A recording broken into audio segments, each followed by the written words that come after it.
जन्माष्टमी की हार्दिक हार्दिक शुभकामनाओं के साथ मैं स्मिता श्रीवास्तव आप सभी का स्वागत करती हूँ आज के कार्यक्रम भारत की महान विभूतियाँ।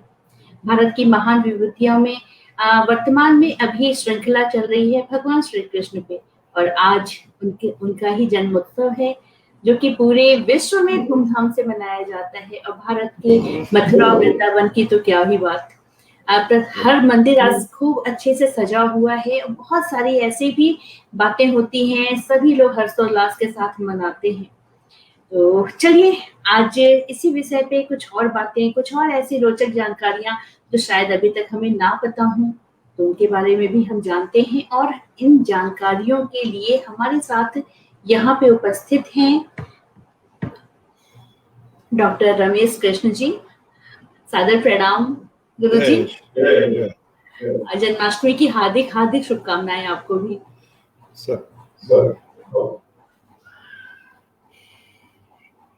जी गुरु जी जी जी गुरु जी शुरू कर दें। जी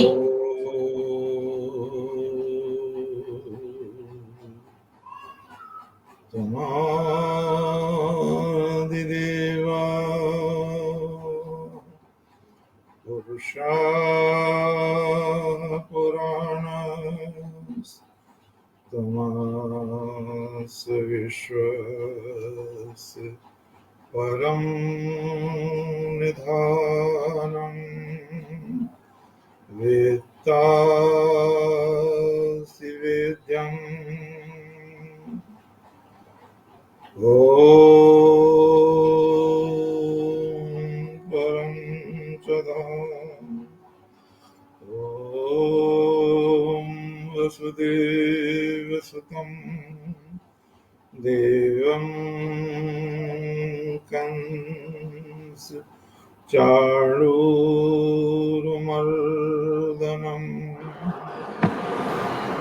देवकी परमानन्दम् कृष्णं वन्दे जगद्गुरुं कृष्णं वन्दे जगद्गुरुं कृष्णं वन्दे जगद्गुरुम् ॐ शान्ति शान्ति शान्ति।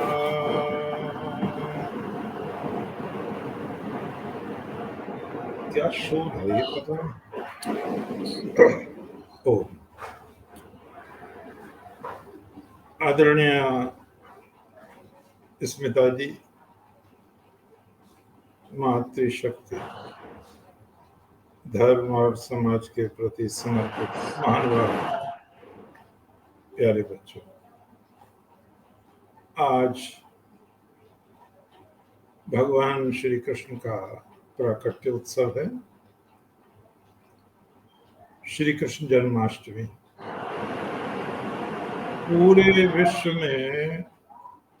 पूरे विश्व में जन्माष्टमी का पर्व मनाया जाता है। हम सब दूरदर्शन पर देखते हैं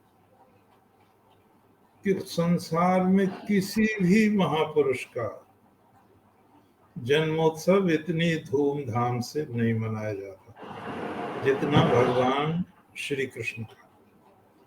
हर घर में पालना, हर घर में झूलना,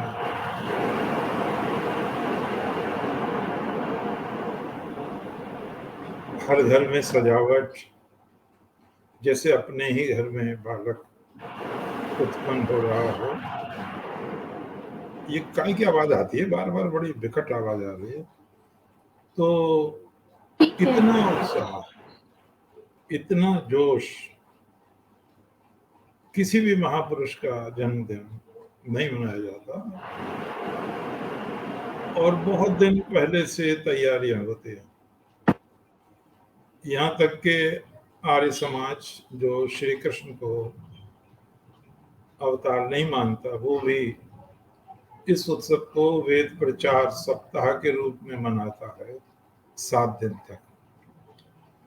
और ऐसे विद्वान की तलाश की जाती है जो अंतिम दिन भगवान श्री कृष्ण पर एक सुंदर वक्तृता दे सके। बहुत बड़ा महत्व है इसका। हम ये देखते हैं कि जितने जगत गुरु हैं, जैसे जरथुस्त्र हैं पारसी धर्म के प्रवर्तक, मूसा हैं यहूदी धर्म के प्रवर्तक, ईसा ईसाई धर्म के प्रवर्तक, मोहम्मद साहब इस्लाम के प्रवर्तक, महात्मा बुद्ध बौद्ध धर्म के प्रवर्तक, तीर्थंकर लोग जैन धर्म के प्रवर्तक, जितने भी महापुरुष हैं उन सब में सीनियर मोस्ट वरिष्ठतम जगत गुरु श्री कृष्ण हैं। जब इनका अस्तित्व भी नहीं था, इन जगत गुरुओं का जो मैंने नाम लिया, वो भविष्य के गर्भ में थे, उससे पूर्व ही भगवान श्री कृष्ण जगत गुरु के रूप में प्रतिष्ठित हो चुके थे।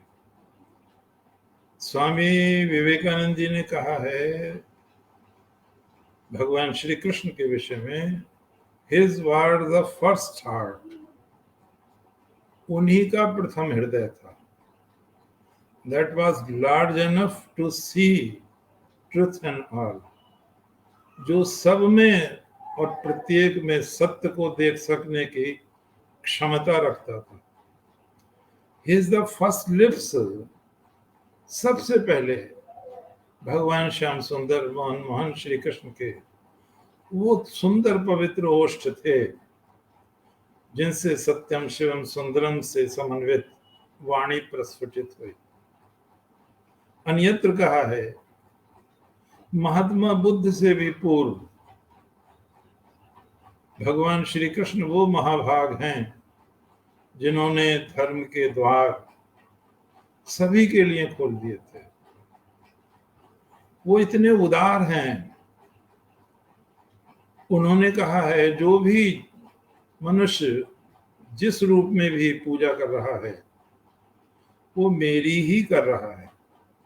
ये इतना उदार दर्शन नहीं दिया किसी भी जगत गुरु ने, वो प्रकारांतर से मेरी ही पूजा कर रहा है। वो जानता नहीं है कि मैं किनकी कर रहा हूं, क्योंकि किसी भी देवी देवता में ये शक्ति नहीं है वो उसको फल दे सके। फल मैं ही देता हूं और उसे भ्रांति होती है कि ये उस देवता की आराधना से मुझे मिला है। भगवान श्री कृष्ण कहते हैं इसकी हानि ये होती है कि साधक या भक्त की इच्छा तो पूर्ण हो जाती है, लेकिन वो परमात्मा की प्राप्ति से दूर रह जाता है, अलग रह जाता है। इसीलिए परमपिता परमात्मा को लक्ष्य करके ही उनकी उपासना की जानी चाहिए। ये जो मैंने श्लोक कहा गर्ग संहिता का, वसुदेव सुतम देवम, भगवान श्री कृष्ण वसुदेव जी के सुत माने पुत्र हैं। वसुदेव जी से अभिप्राय है गौरवशाली वंश के प्रतिनिधि। चंद्रवंश की शाखाएं हैं दोनों, यदुवंश और भरतवंश। और उस दिन मैंने कहा था शुक्राचार्य की पुत्री देवयानी के गर्भ से महाराज ययाति के जो पुत्र पैदा हुए वो यदु और तुर्वसु दो थे। तो यदु से यादव कहलाए लोग। उनकी जो दूसरी रानी थी वो राजा की पुत्री है, असुर राजा की, वृषपर्वा उनका नाम है, और बेटी का नाम है शर्मिष्ठा। तो शर्मिष्ठा के वंश में आगे चलकर अर्जुन पैदा हुए हैं। उससे भी पूर्व भरत पैदा हुए हैं जिनके नाम पर भारतवर्ष कहलाता है देश। कुरु पैदा हुए हैं जिनके कारण ये कौरव कहलाते हैं। तो ये एक लंबी परंपरा है, गौरवशाली इतिहास है। जब हम इतिहास की गहराइयों में जाते हैं, मैं जब लिख रहा था भारत महान का विश्व को अवदान, तो मुझे विश्व की अनेक सभ्यताओं का अध्ययन करना पड़ा। उससे 3 वर्ष पूर्व मैंने प्रकाशित कराया था अपना ग्रंथ ज्योतिर्मय जनार्दन और विश्व के प्रमुख धर्म। तब भी मुझे बहुत धर्मों का अध्ययन करना पड़ा। तो ये देखकर आश्चर्य हुआ कि प्राचीनतम धर्म यही धर्म है, वैदिक धर्म। और भगवान श्री कृष्ण ने जब उनको विष्णु का अवतार मान लिया गया, तो इसी को वैष्णव धर्म नाम हुआ।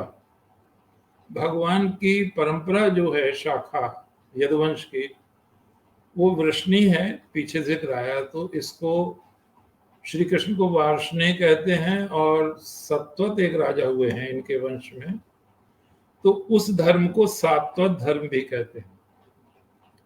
इसी धर्म को, वैष्णव धर्म को, सात्वत धर्म को पांचरात्र धर्म भी कहते हैं। भगवान ने प्रवर्तित किया है, चलाया है इसको, इसीलिए इसको भागवत धर्म भी कहते हैं। एक बार मैं सेवारा में बोल रहा था, तो धर्माचार्यों पर बोल रहा था, धर्म प्रवर्तकों पर।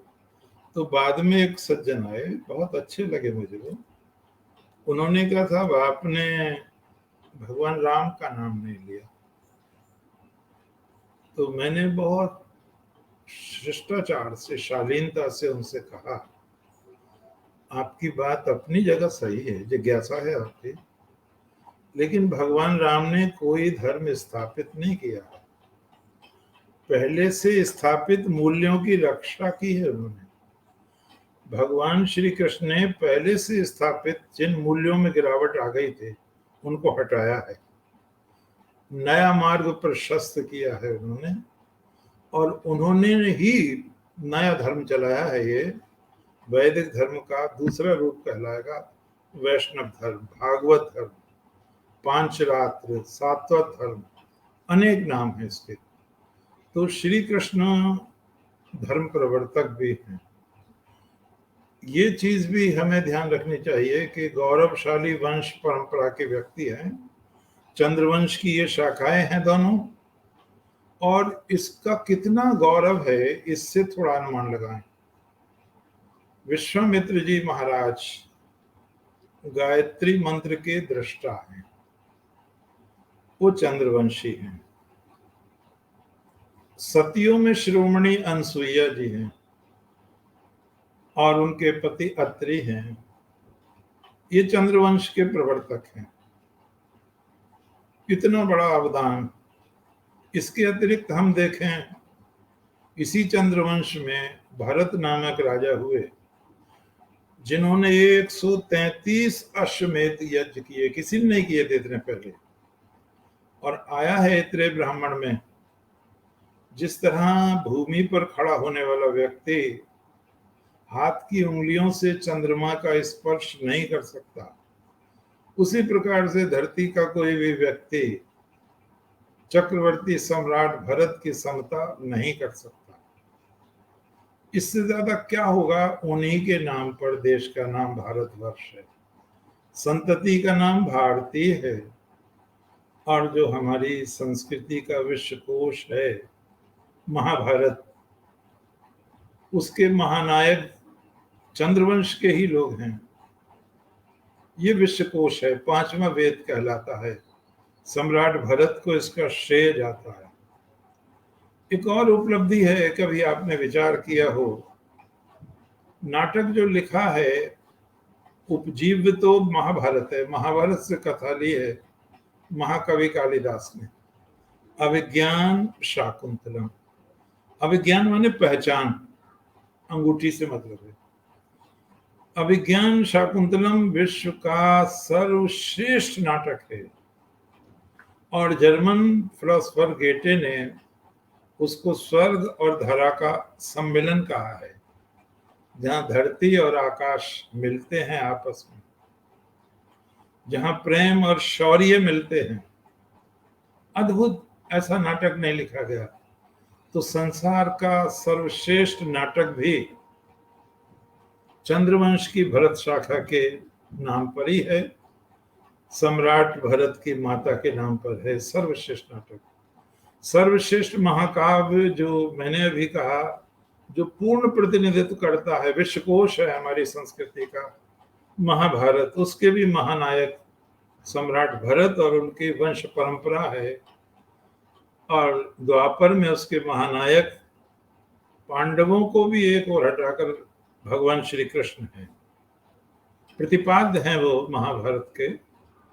हम और चीज देखें, एक बहुत बड़ी देन है वसुदेव सुतम जो कहा है, गौरवशाली वंश जो कहा है। तो हम आज जिस शासन में रहते हैं बहनों भाइयों प्यारे बच्चों, वो गणतंत्रीय शासन व्यवस्था है। इसके प्रवर्तक भी चंद्रवंशी लोग हैं। चूंकि सम्राट ययाति ने जिनसे विवाह हुआ था देवयानी का, तो देवयानी के पिता ने, शुक्राचार्य ने शाप दे दिया उनको, तुम अकाल वृद्ध हो जाओ, और वो बूढ़े हो गए। उन्होंने कहा मैं अभी भोग और भोगना चाहता हूं। तो उन्होंने कहा जो तुम्हारा बुढ़ापा ले ले, अपनी जवानी दे दे, तुम ऐसा कर सकते हो। तो देवयानी से जो बेटे उत्पन्न है उन्होंने मना कर दिया, यदु ने भी, तुर्वसु ने भी। रानी से जो राजा की बेटी है शर्मिष्ठा के 3 बेटे, अनु ने मना कर दिया, जिसमें आनव वंश हुआ है, जिसमें केकई पैदा हुई आगे चल के, उन्होंने भी मना कर दिया, अनु ने। द्रुहियों ने भी मना कर दिया। सबसे छोटा बेटा था पुरु, पुरु ने स्वीकृति दे दी। इसलिए इन चारों को हटाकर उन्होंने सबसे छोटे बेटे पुरु को अभिषेक किया है, उसको राजा बनाया है, उत्तराधिकारी बनाया है। ये विवाद हुआ कि छोटे बेटे का क्यों आप राज्याभिषेक कर रहे हैं। तो उन्होंने कहा जो पिता की आज्ञा के अनुवर्ती नहीं है वो पुत्र नहीं कहलाएंगे। इस पर लोगों को चुप होना पड़ा, और पुरु से ही पौरव चला है शब्द, और पौरव से ही भरत जब पैदा हुए हैं तो भारत चला है, और इसी में जब कुरु पैदा हुए हैं तो कौरव चला है शब्द। दूसरी ओर श्री कृष्ण से अनेक शाखाएं निकली हैं, यदु के पुत्र से। तो हमें जो शासन व्यवस्था दी है वो देवयानी के बेटे यदु ने दी है। क्योंकि राज्य से तो वंचित कर दिया गया उनको, इसके समानांतर उन्होंने एक शासन प्रणाली का आविष्कार किया जिसका नाम गणतंत्र पद्धति था। यूनान में भी गणतंत्र पद्धति थी, लेकिन यूनान से भी 2500 वर्ष पहले, आज से 5000 वर्ष पहले महाभारत में बहुत गणतंत्र हैं। इसलिए यूनान को उसका जनक नहीं माना जा सकता, भारत ही उसका जनक है। तो एक ये बहुत बड़ी उपलब्धि है भगवान श्री कृष्ण के पूर्वजों के खाते में कि जिस शासन में हम रहते हैं वो उन्हीं की देन है। एक और उपलब्धि है, आप कभी विचार करें, देश की राजधानी दिल्ली है, और दिल्ली का मूल नाम इंद्रप्रस्थ है, और इंद्रप्रस्थ के निर्माता भगवान श्री कृष्ण है। हमें अनुग्रहित होना चाहिए भगवान श्री कृष्ण का। आज भी वही राजधानी है जिसकी नींव उन्होंने 5000 वर्ष पहले रखी थी। मैंने जब राष्ट्रपति को अपना ग्रंथ भेंट किया था, शंकर दयाल शर्मा जी को, 6 अप्रैल 1996 शनिवार को, तो उससे पूर्व उनके सचिव को लिखा था कि जिस राजधानी में आप रहते हैं, जिन गणतंत्रीय व्यवस्था में आप शासन के अंतर्गत हैं, वो सब भगवान श्री कृष्ण की देन है। तो क्यों न एक स्टैच्यू लगे यहाँ भगवान श्री कृष्ण का, जिससे प्रेरणा मिले। उसने कोई जवाब नहीं दिया, मत दो, कोई बात नहीं। लेकिन ये स्मिता जी जैसी बहनों को, आप जैसे बहुत अच्छे लोग जुड़े हुए हैं, मैं सबको नमन करता हूँ, प्रणाम करता हूँ। उन्हें ये याद होना चाहिए कि हमारा जो संविधान है उसमें जहाँ नागरिक के मौलिक अधिकार हैं, वहां भगवान राम का चित्र है। पुष्पक विमान से देवी सीता को वापस लाते हुए रावण को मारने के पश्चात तो राम को माना है, स्थापित किया वहां मौलिक अधिकार का प्रतिनिधि। दूसरा अध्याय है, नागरिक शास्त्र में पढ़ाया जाता है, पॉलिटिकल साइंस में, राज्य के नीति निर्देशक तत्व। राज्य का क्या दायित्व होगा, क्या कार्य करेगा, किन्हें वो अनुत्साहित करेगा, मना करेगा। तो जहां नीति का निर्देश है वहां भगवान श्री कृष्ण का चित्र है, अर्जुन को उपदेश देते हुए। अर्जुन चरणों में बैठे हैं कुरुक्षेत्र के युद्ध में और आंसू निकल रहे हैं और कहते हैं, कार्पण्य दोषो अपहत स्वभावा पृच्छामि त्वां धर्म संमूढ़ चेता यत् श्रेयः स्यान्निश्चितं ब्रूहि तन्मे शिष्यस्तेहं शाधि मां त्वां अनुप्रपन्नम्।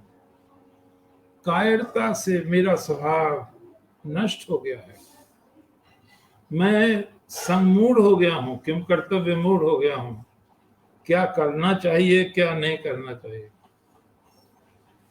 मैं आपसे पूछ रहा हूं, और जो मेरे लिए कल्याणकारी हो आप उसका निर्देश कीजिए, नीति निर्देश आप उसका निर्देश कीजिए।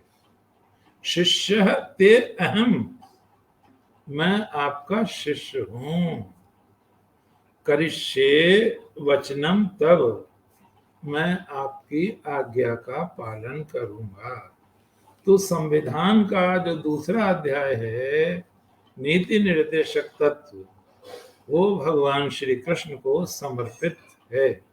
ये बहुत बड़ी देन है, जिस वंश में वसुदेव पैदा हुए हैं, समानांतर अर्जुन पैदा हुए हैं, कि उन्होंने संसार को सबसे पहले जो नीति निर्देशक तत्व दिए हैं, संविधान ने उसको स्वीकार किया है। एक और देखें आप, 4 वेद हैं, 6 शास्त्र हैं, 18 पुराण हैं, 18 उपपुराण हैं, फिर ब्राह्मण ग्रंथ हैं, फिर स्मृति ग्रंथ हैं। इतने विशाल साहित्य में हमारे दर्शन का मुख्य बिंदु क्या है? सब तो वेद नहीं पढ़ते, बहुतों पे वेद हैं भी नहीं, बहुतों ने वेद देखे भी नहीं हैं। तो जो बिना पढ़े लिखे हैं, जो भोले लोग हैं, जो बच्चे लोग हैं, जो अल्प शिक्षित हैं, उनके लिए क्या है दर्शन? वेद तो जानते नहीं वो, गुरु तक भी किसी से पहुंच नहीं है। और आज गुरु भी जरा गड़बड़ ज्यादा ही है। कुछ गुरु तो जेल से बाहर आए हैं, वो उपदेश चल रहा है उनका, बड़े महान पुरुष हैं, दिव्य पुरुष हैं, हम तो उन्हें भी प्रणाम करते हैं।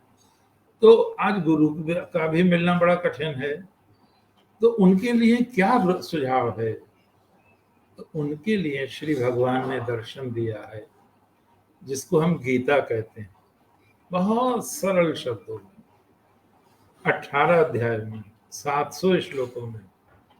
कर्म क्या है, अकर्म क्या है, विकर्म माने निषिद्ध कर्म क्या है, श्रद्धा कितने प्रकार की होती है, वाणी कितने प्रकार की होती है, भोजन कितने प्रकार का होता है, यज्ञ कितने प्रकार के होते हैं, परम लक्ष्य कैसे प्राप्त हो सकता है, मनुष्य पाप क्यों करता है, क्या मनुष्य पाप से बच सकता है, हम जो भोग रहे हैं उसके लिए हम जिम्मेवार हैं या भाग्य जिम्मेवार है, आदि आदि महान प्रश्न, गूढ़ प्रश्न, उनकी जितनी सरल से सरल व्याख्या भगवत गीता में हुई है, किसी भी ग्रंथ में नहीं हुई।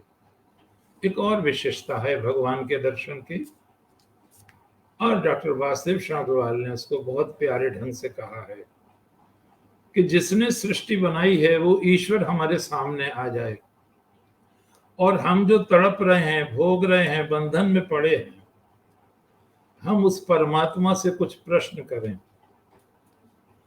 तो जो समाधान आएगा उस सर्वोच्च शक्ति से, वही भगवत गीता है। वैज्ञानिक युग में इसको स्वीकार किया जाना चाहिए, अर्थात गीता ईश्वर की वाणी है। तो ये दर्शन भी हमें इस वंश ने दिया है, वसुदेव सुतम देवम कंस चाणूर मर्दनम। दूसरी क्या चीज है? कंस और चाणूर जो अत्याचार के प्रतीक हैं, उनको मारने का व्रत किसका है? हर उस व्यक्ति का व्रत है जो अपने को धर्म का रक्षक कहता है, ईश्वर का भक्त कहता है, और भगवान ने इसका निर्वाह किया है।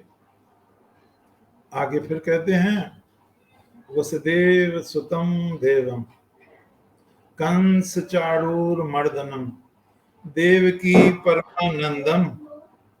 देवकी जो जेल में है, जो तड़प रही है, जो तरस रही है, जिसके बच्चे मारे जा रहे हैं, जो कुछ कर नहीं सकते, अर्थात सशक्ति हुई मानवता की प्रतीक है देवकी, जो देवकी के रक्षक हैं। वसुदेव सुतम देवम कंस चाणूर मर्दनम देवकी परमानंदम, उसके सारे दुख दोष दूर करके उसको आनंद प्रदान करते हैं। और सबसे बड़ा विशेषण सबसे बाद में आया, कृष्णम वंदे जगत गुरुम। मैं उन कृष्ण की वंदना करता हूं जो जगत के गुरु। एक बहुत अच्छी बात मैं कई बार कह चुका हूं, ये लोग कभी कभी बहुत घपला मचा देते हैं जो किसी संप्रदाय विशेष के होते हैं अपने गुरु को लेकर। तो भगवान ने उनको दृष्टि दी है, वो जरा ध्यान रखना चाहिए, उनको नहीं रखते वो। हमारे यहाँ एक संस्कृत के आचार्य हैं, वो भी सेवानिवृत्त हो गए। ऐसी वो बात हो रही थी, वो एक संप्रदाय के हैं, नाम नहीं ले रहा हूँ उस संप्रदाय का, बहुत है उसका प्रचार गांवों में बहुत है। वो मुझसे बोले कि वो ईश्वर के हाथ में नहीं है मोक्ष देना। हमें बड़ा आश्चर्य है। तो मैंने कहा शास्त्री जी कहते हैं मतलब, शास्त्री जी किसके हाथ में? वो तो गुरु के हाथ में है, जिसे दे जिसे ना दे। और मैंने बहन और भाइयों पूछा गुरु किसके हाथ में है? अब वो देखा मेरी सूरत, जो तुम्हारे गुरु हैं इनके भी तो कोई गुरु होंगे, या ये पैदा होते गुरु हो गए? उनके भी कोई गुरु होंगे, उसके भी कोई गुरु होंगे। तो मैंने कहा मुझे अफसोस ये है कि तुम संस्कृत के आदमी होते हुए सारा गुड़ गोबर कर दिया तुमने। तुम्हें नहीं पता अर्जुन क्या कह रहे हैं भगवान को? गुरुर गर्यान। इन शब्दों पे बहनों भाइयों ध्यान दें, तब हम बहुत से जंजालों से बच जाएंगे। प्रभु आप गुरु नहीं हैं, गुरुओं के गुरु हैं। गुरुर गर्यान, जहां से गुरु सत्ता प्रारंभ होती है। ये गुरु क्या है? मेरा गुरु, आपका गुरु, दूसरा का गुरु, आज है कल मर जाएंगे। ये गुरु क्या है? ये प्रतिनिधि हैं उसके। ये स्वयं में गुरु नहीं है, ये उसके प्रतिनिधि हैं। और देखो, एक दूसरा अंधविश्वास फैला देते हैं लोग कि गुरु परमात्मा से भी बड़ा। भाई ये नहीं कहा, कबीर को गलत इंटरप्रेट कर रहे हैं आप। जब कबीरदास ये कहते हैं गुरु गोविंद दो खड़े काके लागो पाए, बलिहारी गुरु आपने गोविंद दियो, कहीं बताए है कहीं मिलाए है, दोनों सही है। तो इसका अर्थ क्या हुआ? मैं एक बार बनारस गया था तो मुझे बड़ा आश्चर्य हुआ। एक गांव है वहां कोरबी, बहुत दूर है इंटीरियर में। वो लड़का पूछते पूछते मेरे पास आ गया, मुझे बड़ा आश्चर्य हुआ कहाँ से आ गया ये इतनी दूर से। तो मैंने कहा बेटे कैसे आए तुम? मैं उनके घर वगैरह भी गया था। तो बोले मेरी गणित की कॉपी आई है यहाँ जचने हिंदू कॉलेज के प्रिंसिपल पर। अरे तुम्हारी कहाँ से लोग ये सूचनाएं ले लेते, हमें घर बैठे नहीं पता। अब मैं बंधु और बहनों ये काम करता नहीं, दरअसल मुझे बड़ा बुरा लगता है। लेकिन एक आदमी 450 मील यानी 750 किलोमीटर के लगभग से आया है, फिर गांव से आया है, तो भाई चलना पड़ा मुझे। तो हमारे जो प्रिंसिपल थे वो मुरादाबाद रहते थे, कांठ में जो प्रिंसिपल थे, मैंने उनसे निवेदन किया। उन्होंने प्रिंसिपल को फोन किया जिन पे गणित की किताब आई थी। उन्होंने कहा वो किताब कॉपी तो कल ही भेज दी जांच के। वो अरे तुम्हारी, तो मैंने कहा भाई लेट हो गए बेटा तुम। तो मैं यहाँ आपको क्या कहना चाह रहा हूँ, वो लड़का जो मुझे नहीं जानता था और इतनी दूर से आया, तो उसने किसी से पूछा और जहां किराए पर मैं रहता था उसने पहुंचाया उसको, तो उसने धन्यवाद दिया उसको। और जिसे धन्यवाद दे दिया जाता है, जिसे धन्यवाद दे दिया जाता है उसकी भूमिका पूरी हो जाती है। अब काम तो उसका मुझसे होना है। अब मैं उसे वहां ले गया जहां आशा थी, अपेक्षा थी, अब वो भी नहीं हो पाया, तो अब उसने धन्यवाद मुझे दिया, तो मेरी भूमिका भी समाप्त हो गई। तो मैंने कहा ये कह रहे हैं कबीरदास जी कि हे गुरुदेव, आपको बार बार धन्यवाद है, आपने मुझे ईश्वर की प्राप्ति का मार्ग सुझा दिया। आगे भी तो देखो कबीर क्या कह रहे हैं, हल्का कहूं तो बहु डरूं, भारी कहूं तो झूठ, मैं का जानो राम को, नैनन कबहू न दीठ। मैं हल्का कहूं तो झूठा हो जाएगा, हल्का कहूं तो डरता हूं, भारी कहूं तो झूठ हो जाएगा। भाई मैं क्या जानूं, नैनो कभी न देख, मैंने तो देखा नहीं। परमहंस रामकृष्ण कहते हैं संसार की सारी चीजें झूठी हो गई हैं, एकमात्र ब्रह्म ही झूठा होने से बच गया है। विद्यासागर जी बोले क्यों, वो कैसे बच गया फिर? तो उन्होंने कहा चीजें मुंह से झूठी होती हैं विद्यासागर जी। बोले हाँ, ईश्वर का साक्षात्कार हो जाता है तो मुंह बंद हो जाता है। ये जितने नाटक करते हैं, मिला नहीं है ना, वैसे मुंह जवानी जमा खर्च है। और उन्होंने कहा, कभी सूरदास जी ने कहा, गूंगे मीठे फल को रस अंतर्गति भाव है, अंदर ही अंदर महसूस करेगा, आपको बता नहीं सकता। यहाँ पर और भी सुंदर बात कही गई है कि वो जो परम पिता परमात्मा है, परमहंस जी ने कहा अपने शिष्यों से, मैंने कई बार सोचा कि मैं समाधि में किस रूप में देखता हूं परमात्मा को, तो मैं बता दूं, तभी कोई मेरा गला पकड़ लेता है। ये परमहंस के शब्द हैं, तभी मेरा कोई गला पकड़ लेता है। अर्थात ब्रह्म न कभी झूठा हुआ है बहनों भाइयों, और न कभी होगा। तो यहाँ पर कबीरदास जी उस गुरु को धन्यवाद दे रहे हैं जो अंधकार दूर करने की क्षमता रखता है, अन्यथा उसकी निंदा भी कर रहे हैं। जाका गुरु अंधला, चेला निपट निरंद, अंधा अंधे को ठेल लिया, दोनों कूप पड़ा। तो बोले भाई ऐसे गुरु से सावधान रहना, दोनों ही कुएं में गिर जाएंगे, क्या लाभ है। तो भगवान श्री कृष्ण का दर्शन बहुत सरल, बहुत सीधा साधा है, और उन्होंने बिल्कुल स्पष्ट कहा है कि परमात्मा ही आदि गुरु है। और योग दर्शन में भगवान पतंजलि ने कहा है इसको, सा पूर्वेशाम अपि गुरु, प्रथम गुरु परम पिता परमात्मा होते हैं, कालेन अवच्छेदात, वहां काल की दाल नहीं गलते। तो ये जो गीता का दर्शन दिया है भगवान श्री कृष्ण ने, दिव्य दर्शन है, इसे किसी तरह का दिखावा पाखंड पसंद नहीं है। अगर हम आगे बढ़ें, और उस पर कभी मैं स्वतंत्र एक लेक्चर दूंगा आपको, कभी हम अमेरिका की सभ्यता का अध्ययन करें, वहां आज भी राम सीतोत्सव मनाया जाता है। इलियट पर रामायण का प्रभाव है वहां। यूनान में हम जाते हैं तो अपोलो पर श्री कृष्ण का प्रभाव है, चरवाहा है वो भी एक नाग को मारता है।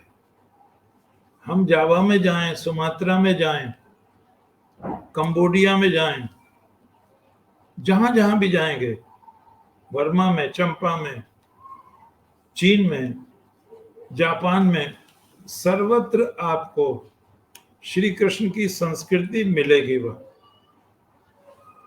और मैं अभी निवेदन कर रहा था अभिज्ञान शाकुंतलम का, अभिज्ञान शाकुंतलम के सैकड़ों संस्करण निकले, इंग्लैंड में, अमेरिका में, जर्मनी में। इन किताबों ने हिंदुस्तान का मुख उज्जवल किया। पंचतंत्र ने, अभिज्ञान शाकुंतलम ने, और बुद्ध चरित जिसको लाइट ऑफ एशिया करके लिखा गया है, और भगवत गीता के दर्शन ने सारा संसार भारत के जगत गुरुत्व को स्वीकार कर लिया जब उसने देखा वास्तव में बौद्धिक जगत गुरु भारत है और उसकी वो बात सही है। एतद्देश प्रसूतस्य सकाशाद रग्र जन्मनः स्वं स्वं चरित्रम शिक्षेरन पृथिव्याम सर्वमानवः।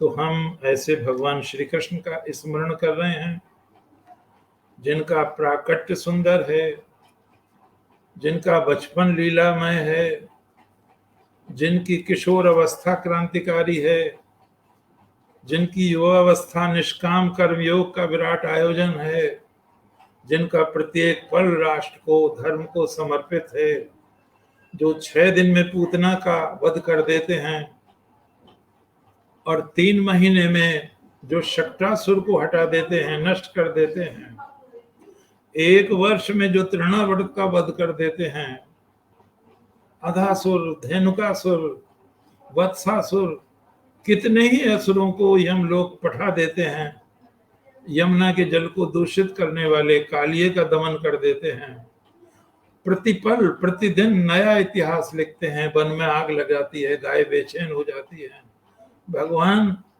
अग्नि का पान कर लेते हैं, लोगों की आंख बंद करा देते हैं। एक बार रात को आग लग जाती है, भगवान उसको बुझा देते हैं। तो ये इस बात का प्रतीक है भगवान सोते पे भी रक्षा करता है, अर्थात प्रत्यक्ष में हम जो सामने हो तब भी, और हम सोए हुए हैं तब भी हमारी रक्षा करता है। श्री भगवान ने ये जो रासलीला की है ये 8 वर्ष की उम्र में की है, और इसमें कोई वो दृष्टि जो लोग गलती से आरोपित करते हैं उसका कहीं प्रश्न ही नहीं उठता। गोवर्धन पर्वत जब उठाया है 7 वर्ष की अवस्था है। इसके बाद जो 11वें वर्ष में आए हैं तो वो 14 राक्षसों को मार कर आए, जिसमें केशी का बड़ा बलवान रोल था, बहुत विकट व्यक्ति, घोड़े के रूप में आया वो। और जब भगवान आते हैं तो जो सबसे बड़ा शत्रु है, बाप को जेल में डालता है, बहन को जेल में डालता है, बहनोई को जेल में डालता है, तुरंत के बच्चों का वध करता है, जिसने गणतंत्र को भंग करके निरंकुश राजतंत्र में बदल दिया है, जिसकी इच्छा ही कानून है, जिससे लोग थर थर कांपते हैं, और कितने ही लोग भाग गए हैं मथुरा छोड़ के। श्री भगवान 11वें वर्ष में आते हैं। भागवत में तो इसका वर्णन नहीं है, महाभारत में संकेत हैं। आते ही नहीं मारा है कंस को, 7 वर्ष राजनीतिक समीकरण ठीक किए हैं भगवान ने। संगीत का आविष्कार गोकुल में किया है, नृत्य का आविष्कार गोकुल में किया है, मल्ल विद्या का आविष्कार गोकुल में किया है, और ये प्रयोग मथुरा में किए हैं। आविष्कार हुआ किए, प्रयोग मथुरा में किए हैं उनके। और जब श्री भगवान आते हैं तो वहां तो ये लिखा है भागवत में कि चोटी पकड़ के कंस को गिरा दे, ऐसा नहीं है। भगवान ने बताया है भीष्म द्रोण को, बड़ा भारी युद्ध किया मैंने, बड़ा भारी युद्ध किया मैंने और बलराम ने, और तब कंस, सुनामा और उसके 8 भाइयों का वध किया हमने, गणतंत्र का उद्धार किया हमने, और आज वहां सब सुख से रहते हैं। जब कंस बहन और भाइयों मारा गया तब वो जो व्रत है भगवान श्री कृष्ण का, उसकी ओर लोगों का इशारा गया। यदा यदा ही धर्मस्य ग्लानिर्भवति भारत अवुत्थानम अधर्मस्य तदात्मानं सृजाम्यहम्। भगवान श्री कृष्ण में एक और बहादुरी की बात है जो आपको और अवतारों में नहीं मिलेगी। वो शर्माते हैं अपने को ईश्वर कहते हुए, भगवान नहीं शर्माते, श्री कृष्ण कभी नहीं शर्माते, घोषित करते हाँ मैं ईश्वर हूं, और डंके की चोट कहते हैं। अवतारवाद के सबसे बड़े संस्थापक प्रवर्तक भगवान श्री कृष्ण हैं। उनसे पहले नहीं है कोई भी। यदा यदा हि धर्मस्य ग्लानिर्भवति भारत अभ्युत्थानम् अधर्मस्य तदात्मानं सृजाम्यहम् परित्राणाय साधूनां विनाशाय च दुष्कृतां धर्म संस्थापनार्थाय संभवाम युगे युगे। और वो हर पल सृष्टि के श्रृंगार को रक्षा करते हैं, उसको विकृत होने से बचाते हैं, मानव मूल्यों की रक्षा करते हैं। श्री भगवान ने एक बहुत बड़ा कार्य किया, इतिहास में उसकी बड़ी गूंज है। जब इंद्रप्रस्थ को राजधानी बना दिया तो सारा भारत उथल पुथल हो गया, तहलका मच गया कि 11 वर्ष के बच्चे ने कितनी बड़ी क्रांति कर दी है आके। और ये घोषणा हो गई सारे भारत को, डॉक्टर राम मनोहर लोहिया के शब्दों में, दोनों में से एक को चुनो, कृष्ण को चुनो या दुर्योधन को चुनो। बहुत बड़ी बात थी, चुनाव करो अपने आप। जीवित रहना है तो कृष्ण को चुनो और मरना है तो दुर्योधन को चुनो। और युधिष्ठिर महाराज जिन्हें आग में जलाने का षड्यंत्र था, वहां से बच जाते हैं। द्रौपदी स्वयंवर के पीछे चर्चा की थी, द्रौपदी से विवाह हो जाता है, इनका पाप खुल जाता है, दुर्योधन का, शकुनी का, कर्ण का, जयद्रथ का मुंह काला हो जाता है। फिर ये क्या, बुलाओ, अब विवाह हो गया, बुलाओ उनको, बच्चों को।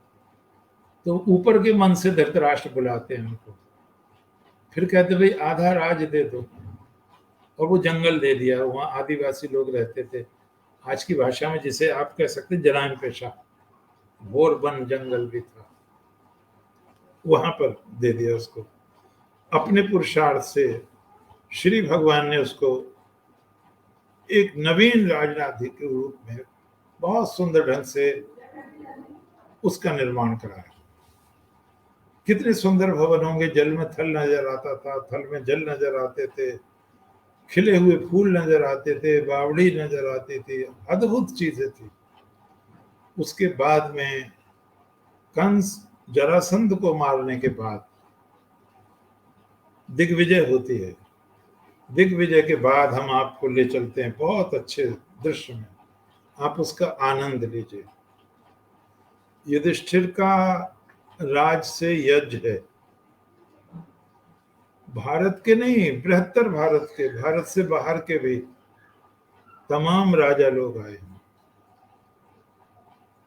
ब्रह्मचारी लोग आए हैं, स्नातक लोग आए हैं, अधर्व्यू लोग आए हैं, ऋत्विक लोग आए हैं, वैश्य आए हैं और अपनी भेंट लाए हैं। बहुत, डॉक्टर मोती चंद बहुत बड़े विद्वान हुए बनारस में, उन्होंने एक लेख लिखा था महाभारत में उपायन करके, यानी जो भेंटें मिली हैं उस पर एक बहुत सुंदर निबंध है।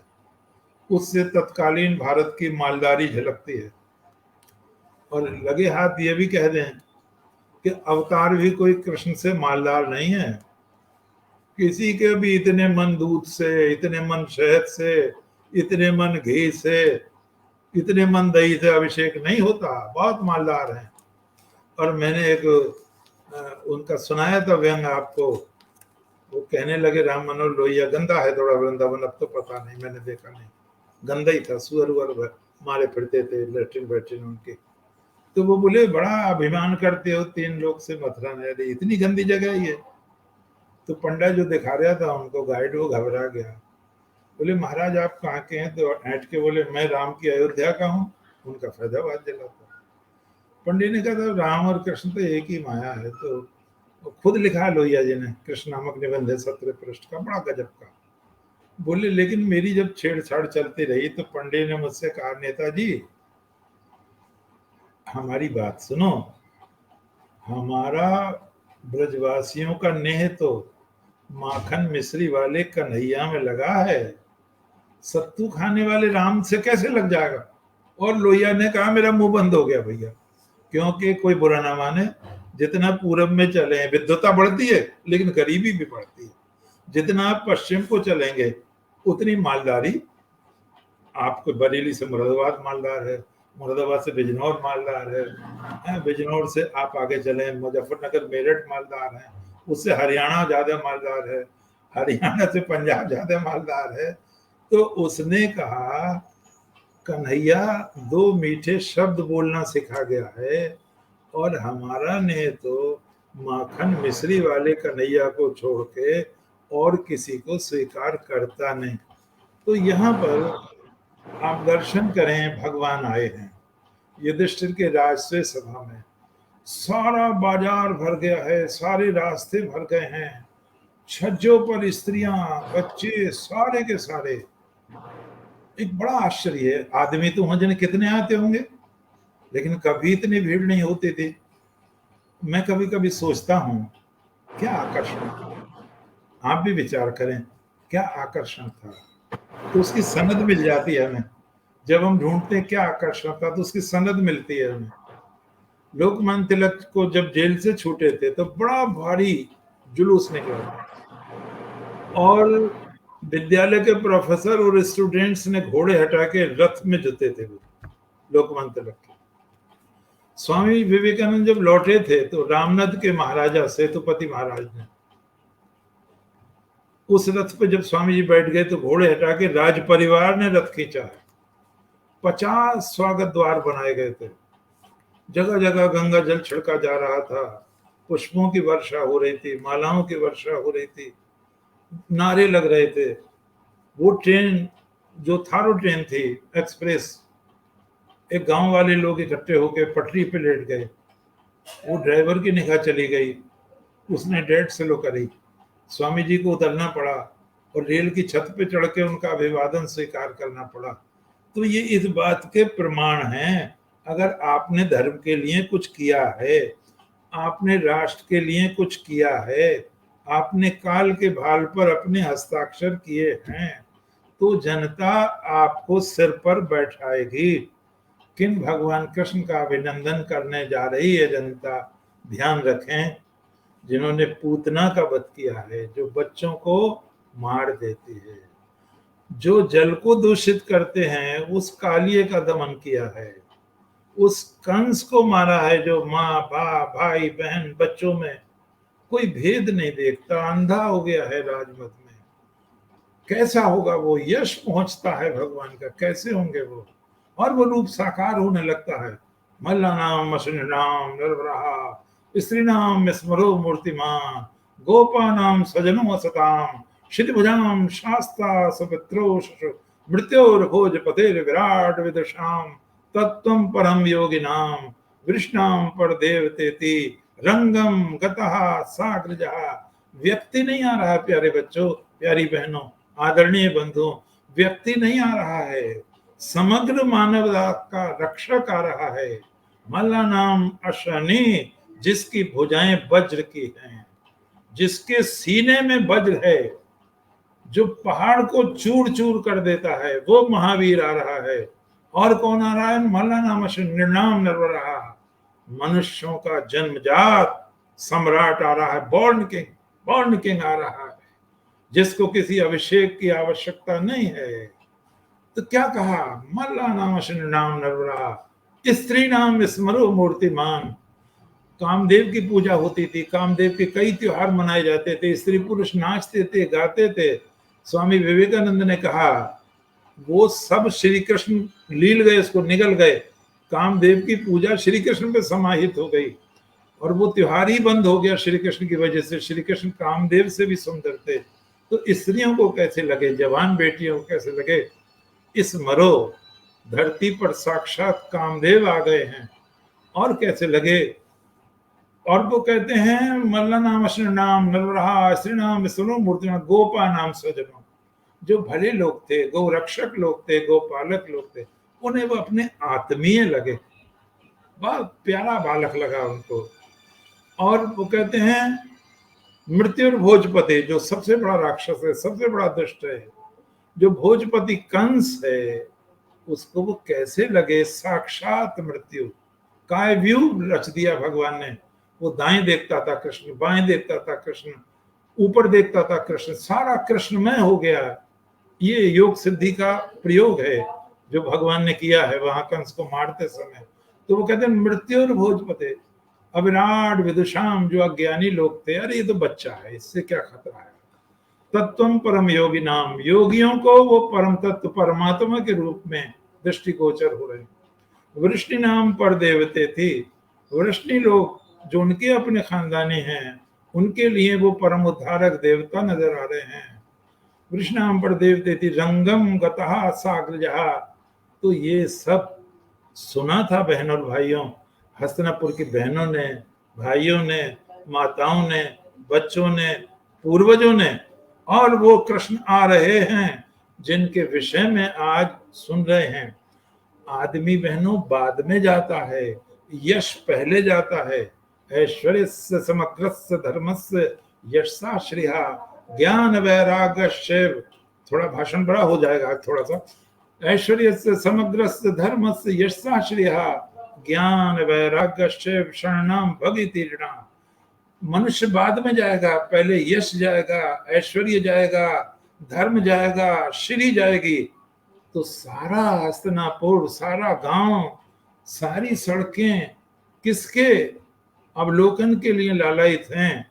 जो धर्म का स्वरूप है, जो दुष्टों का काल है, जो महामानव है, जो धरती पर साक्षात ईश्वर है, जिसने बड़े बड़े अत्याचारियों को मारा है, जिसने जरासंध की कारा से 86 राजाओं को मुक्ति दिलाई थी, उन भगवान कृष्ण के भी दर्शन हो रहे हैं, जो भविष्य में 16,000 कन्याओं का उद्धार करेंगे, एक दुष्ट के चंगुल से उनको छुड़ाएंगे।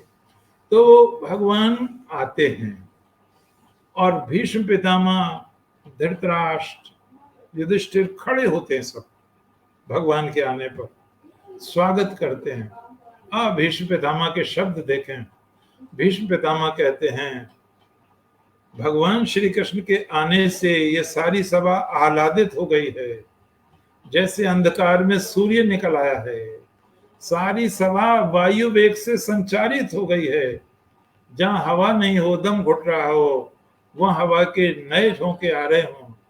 ये सभा आह्लादित है, ये सभा प्रसन्न हो गई है, ये सभा आलोकित हो गई है भगवान श्री कृष्ण के पदार्पण से।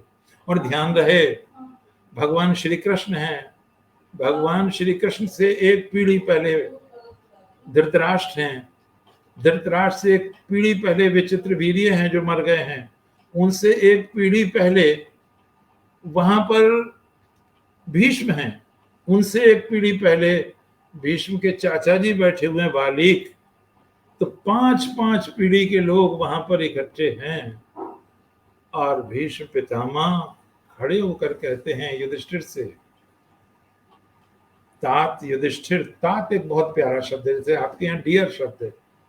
तात बाप को भी कह सकते हैं, तात बेटे को भी कह सकते हैं, तात गुरु को भी कह सकते हैं, तात शिष्य को भी कह सकते हैं। वहां छोटे बड़े का नहीं, प्यार है, इसमें समर्पण है, श्रद्धा है। भीष्म पितामह कहते हैं, तात युधिष्ठिर, ये नियम है अपने यहाँ ससुराल पक्ष का। आश्रम का कोई आचार्य, कोई स्नातक, कोई राजा, कोई अतिथि 1 वर्ष बाद आ रहा हो तो उसका विशेष सम्मान होना चाहिए, उसको अर्घ दिया जाना चाहिए।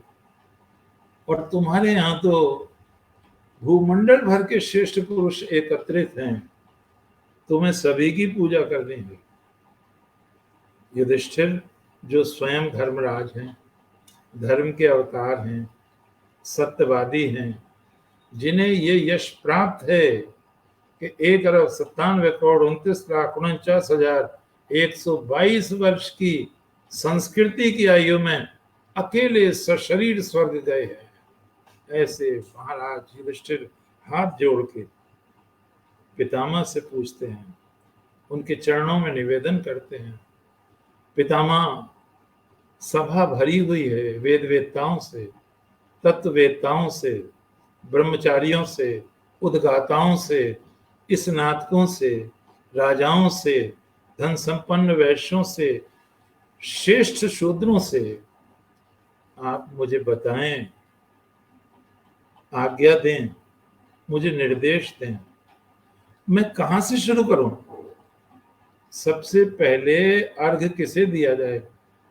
बहनों, अर्घ का मतलब है पैर धुलाए जाते थे, अभिषेक जल छिड़का जाता था, मधुपर्क दिया जाता था। मधुपर्क में घी, दही और शहद होता था। वस्त्र दिया जाता था, गाय भेंट में दी जाती थी। भगवान श्री कृष्ण के चरण कमल धोए गए, अर्घ हो गया ही उनको, उनकी आरती उतारी गई, वस्त्र भेंट किया गया, गऊ भेंट की गई और भगवान का जय जयकार होने लगा। सभा आह्लादित थी, सभा प्रसन्न थी, लेकिन तभी एक व्यक्ति गरज उठा और उसने कहा, मुझे आपत्ति है। रंग में भंग करने वाला जरूर मिलता है, इसीलिए गणेश जी की प्रार्थना करनी पड़ती है कि कोई उत्पात ना पैदा कर दे। अब उसका नाम शिशुपाल है और वो सगा फुफेरा भाई है, सगा। भीष्म पितामह से कहता है, जो राजा नहीं है कहीं का, ये राजस्व यज्ञ है। उसका तर्क अपनी जगह सही है बहनों भाइयों, हम जज नहीं है, लेकिन हम थोड़ा तथ्यों पर आपका ध्यान आकर्षित कर सकते हैं। उसका कहना सही है, ये राजस्व सभा है, कृष्ण कहीं के राजा नहीं है। कृष्ण गण प्रमुख है, राजा नहीं है कृष्ण। आपने राजस्व सभा में कैसे उस व्यक्ति को सर्वश्रेष्ठ पूजित किया जो कहीं का राजा नहीं है? एक बात। दूसरा तर्क भी बहनों और भाइयों बलवान है इसका। क्या आयु के हिसाब से ऐसा किया है? तो भी गलत किया है, क्योंकि उसके पिता बैठे हुए हैं यहाँ वसुदेव, और वसुदेव के ससुर यहाँ बैठे हुए हैं उग्रसेन, और यहाँ महाराज वाल्मीकि बैठे हुए हैं, भीष्म पितामह के चाचा जी। तो आयु की दृष्टि से भी तुमने न्याय नहीं किया। क्या तुमने इस दृष्टि से उनकी पूजा की है कि वो वेदज्ञ हैं? तो यहां तो व्यास बैठे हुए हैं, वेद व्यास जिनकी उपाधि है, उनका अतिक्रमण करके आपने कृष्ण की कैसे पूजा की? क्या आपने आचार्य समझकर तो पूजा नहीं की? तो यहाँ द्रोणाचार्य बैठे हुए हैं, कृपाचार्य बैठे हुए हैं, और लोग बैठे हुए हैं, और उसने कहा, जो ना राजा है, ना आचार्य है, ना वेदज्ञ है, कैसे आपने उस गोपाल की राजाओं की तौहीन करते हुए उसकी अग्र पूजा संपन्न की? भीष्म पितामह उठते हैं और कहते हैं, शिशुपाल मेरी बात ध्यान से सुनो। जिस तरह छंदों में गायत्री मंत्र श्रेष्ठ है, जिस तरह प्रकाश देने वालों में सूर्य श्रेष्ठ है, नक्षत्रों में चंद्रमा श्रेष्ठ है, जीवन देने वालों में वायु श्रेष्ठ है, उसी प्रकार से ऊपर नीचे सब ओर तीनों लोकों में भगवान श्री कृष्ण ही सर्वश्रेष्ठ हैं। वेद, वेदांग, विज्ञानम, बलम चाविदिकम तथा नृणाम ही लोके को अन्यो अस्ति विशिष्टः केशवादित्य। आप लोग आनंद लें इस बात का। क्या तर्क दिया भीष्म पितामह ने? जब उसने कहा वो वेदज्ञ नहीं है, तो तर्क देखें आप, तर्क की धार देखें, तर्क के पात्र देखें। एक निशाचर वृत्ति का है, एक देव वृत्ति का है, दोनों के तर्क देखें। क्या कहते हैं पितामह भीष्म? वेद, वेदांग, विज्ञानम, श्री कृष्ण से श्रेष्ठ वेदज्ञ नहीं है कोई भी। देख, अतिक्रमण हो गया व्यास का और याज्ञवल्क्य का, अधर्यों का, स्नातकों का, सबका अतिक्रमण हो गया। श्री कृष्ण वेद, वेदांग और विज्ञान से संपन्न है। वेद अंगों सहित इनसे श्रेष्ठ कोई नहीं है। विज्ञान का अर्थ है जो वेद थ्योरी के रूप में है, सिद्धांत के रूप में है, उनका प्रैक्टिकल कर लिया हो, अनुभूति कर ली हो। अनुभूति में भी यहाँ श्री कृष्ण से श्रेष्ठ कोई नहीं है। वेद वेदांग विज्ञानम बलम। शरीर की दृष्टि से आप मुझे कोई राजा बताओ, भीष्म पितामह ने कहा, जो कृष्ण से युद्ध करके जीत गया हो। पराजय ही उसे मिली है, इसलिए बल में भी श्री कृष्ण से श्रेष्ठ कोई नहीं है। हाँ, आप शब्दों पर ध्यान दें, आपको लगेगा कि आपकी सभा में भगवान कृष्ण मूर्तिमान होने लगे हैं। क्या कहा भीष्म पितामह ने? भीष्म पितामह ने कहा, हे शिशुपाल, श्री कृष्ण स्नातक हैं, उनसे श्रेष्ठ कोई स्नातक नहीं है। मैं एक बार भाषण दे रहा था एक कॉलेज में, तो मैंने कहा स्नातक कहते हैं वेद रूपी समुद्र में जिसने स्नान कर लिया हो, तो स्नान से स्नातक बना है। तो उस प्रिंसिपल ने जब मुझे धन्यवाद दिया तो वो कहा, मुझे 27 साल हो गए ग्रेजुएशन किए, आज पहली बार मुझे स्नातक शब्द का अर्थ समझ में आया है। तो वो कहते हैं भीष्म पितामह, स्नातक भी श्रेष्ठ से श्रेष्ठ कोई नहीं है। आगे फिर क्या कहते हैं? आचार्य भी उनसे श्रेष्ठ कोई नहीं है, राजा भी उनसे श्रेष्ठ कोई नहीं है। और आगे क्या कहते हैं? एक शब्द है, आप उस पर ध्यान दें, आप उसे याद रखना कभी। वो इस महाभारत में नहीं है जो गोरखपुर से आ रहा है, लेकिन भंडारकर रिसर्च इंस्टीट्यूट पूना में संसार भर के महाभारतों का संकलन है। मैंने भी अभी 13,000 रुपए के कुछ खंड पीछे मंगाए थे, उसमें है वो शब्द। और चमुपति ने, आर्य समाजी हैं विद्वान ने लिखा था कृष्ण, उसमें भी है वो एक शब्द आया बहुत प्यारा, विवाहयश्च। विवाह से बना विवाहयश्च। श्री कृष्ण ऐसे महापुरुष हैं जिन्हें अपनी बेटी देकर प्रतिष्ठा बढ़ाई जा सकती है, जिन्हें अपनी बहन, जिनके साथ अपनी बहन की शादी करके प्रतिष्ठा बढ़ाई जाती है। मैं एक बार मेरठ में साकेत आर्य समाज है, वहां व्याख्यान दे रहा था, तो कुछ महिलाएं आई थी, वो यादव निकली, बहुत मालदार भी थी बताया लोगों ने। तो वो रुक गई, बाकी लोग तो चले गए। तो वो मुझसे बोले, आप यादव हैं? मैंने कहा, आपके लड़के हैं? मैं कहा, जी हैं। क्या करते हैं? अब बच्चे छोटे थे, मैं शांत रहा, मैंने पता नहीं भाई क्या मामला है। तो बोले, आप हमसे रिश्तेदारी कीजिए, या तो हमें अपनी लड़की दीजिए या हमारी लड़की लीजिए। ये पहला अनुभव था, मुझे कभी पता नहीं चला कि इस तरह का भी होता होगा। तो मैंने कहा बहन जी, मैं सोचूंगा, मुझे थोड़ा समय दो, मैं सोचूंगा इस बात को। और लड़के भी अभी इस योग्य नहीं है, पढ़ रहे हैं। खैर वो बात आई और गई हो गई, लेकिन मुझे इस बात की सनद मिली जो भीष्म पितामह ने कहा, विवाहयश्च। श्री कृष्ण में एक गुण और है, उनके साथ वैवाहिक संबंध करके प्रतिष्ठा बढ़ाई जा सकती है। बहुत बढ़िया बात कही बहनों। आप जरा ध्यान रखें क्या हुआ। वो वेदांग में श्रेष्ठ कैसे हैं, वेद में श्रेष्ठ कैसे हैं, स्नातक में श्रेष्ठ कहते हैं, राजाओं में श्रेष्ठ कैसे हैं। और आपको आश्चर्य होगा, भीष्म पितामह ने पिता कहा है श्री कृष्ण को। पिता, दादा की उम्र का व्यक्ति पिता कह रहा है। बहनों और भाइयों, पिता का अर्थ पा से बनता है, पालक, रक्षक। जो धर्म की रक्षा कर रहा है वो बुढ़ों का भी पिता है, वो बड़ों का भी पिता है, ज्ञानियों का भी पिता है, वो पिताओं का भी पिता है, वो प्रपितामह है। और जब ये सब चीज आई तो मैं आपके सामने निवेदन करूं, और जन्माष्टमी पर आप इसका आनंद लें। भगवान श्री कृष्ण क्यों स्नातक के रूप में श्रेष्ठ हैं, क्यों वेदज्ञ के रूप में श्रेष्ठ हैं? वेद में ये निर्देश है, देखो जरा ध्यान रखें, दो ब्रह्म हैं, दो ब्रह्म हैं।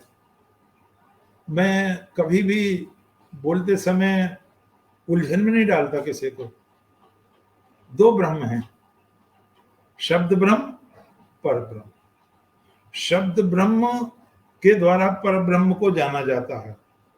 वेद में लिखा है, जिसने वेद पढ़कर और वेदितव्य या वेद्य यानी वेद का प्रतिपाद्य भगवान परमात्मा, जिसने वेद पढ़कर परमात्मा को नहीं जाना, उसका वेद पढ़ना व्यर्थ है। तो वेदज्ञ तो बैठे हैं यहाँ, लेकिन क्या करें, विश्व विज्ञान क्या अनुभूति है उनको। जब उनको पढ़ाया है घोर अंगिरस ने भगवान श्री कृष्ण को, तो दीक्षा देते समय कहा, हे कृष्ण, जब किसी मनुष्य का अंतिम समय आए तो उसे परमात्मा से कहना चाहिए, हे प्रभु त्वम अक्षतम असि, आप अखिल हैं, संपूर्ण हैं, आप में कोई अभाव नहीं है।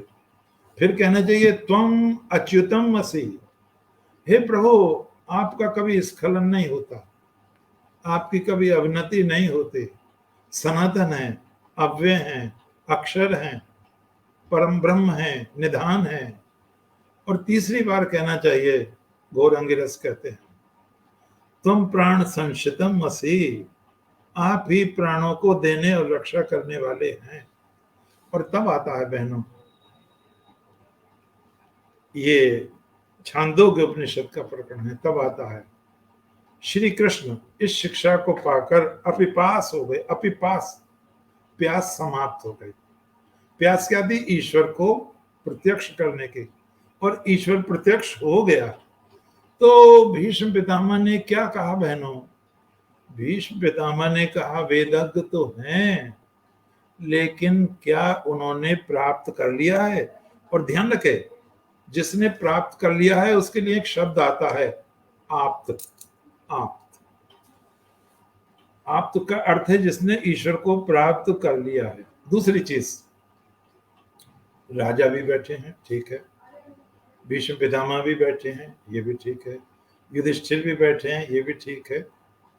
अभी जरासंध को तो मार के आए हैं, लेकिन कृष्ण के ससुर बैठे हैं, भीष्मक, साले बैठे हैं, और लोग बैठे हैं।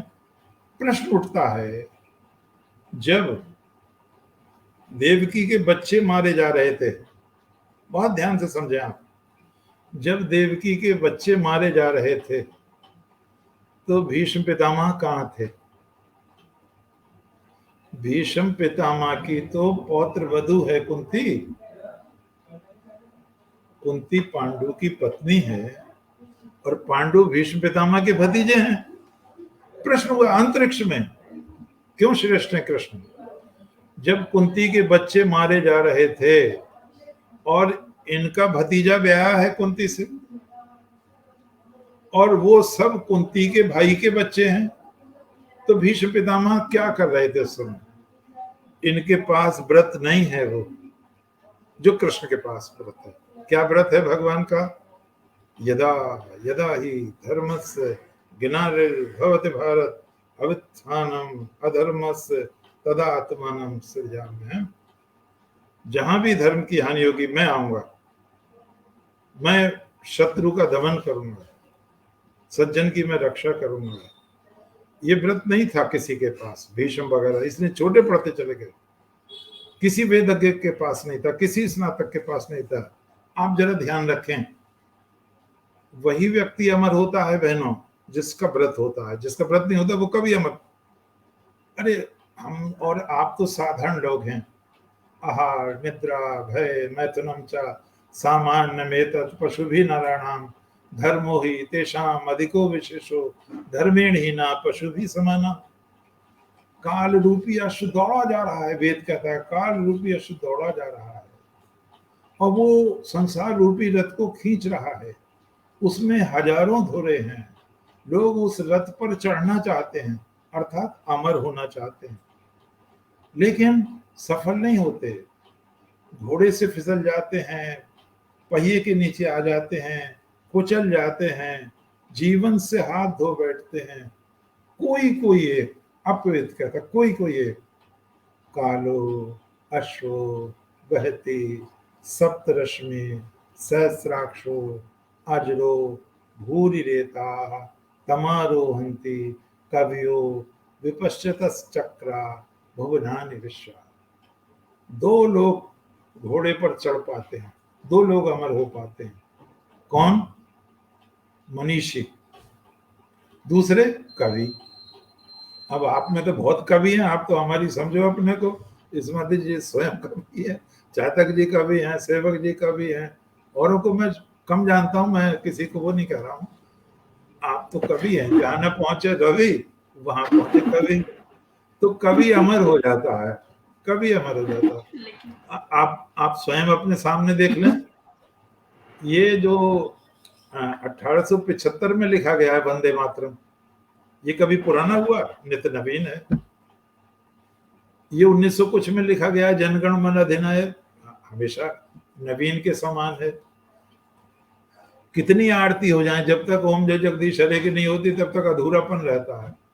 और ये आरती 1870 में लिखी गई है, तो 1970 100 साल वो, और 30 151 साल चल रहे हैं इस आरती को। और किन्होंने लिखी है? श्रद्धा राम फिल्लौरी, फिल्लौर गांव था उनका, श्रद्धा राम नाम था। तो 100 काम, तो आप तो अमर हैं ही। अगर आपकी कविता होता, मुझे नहीं पता, मैं ज्यादा कविता का शौक नहीं रखता, भगवान करे आप अमर हो जाएं।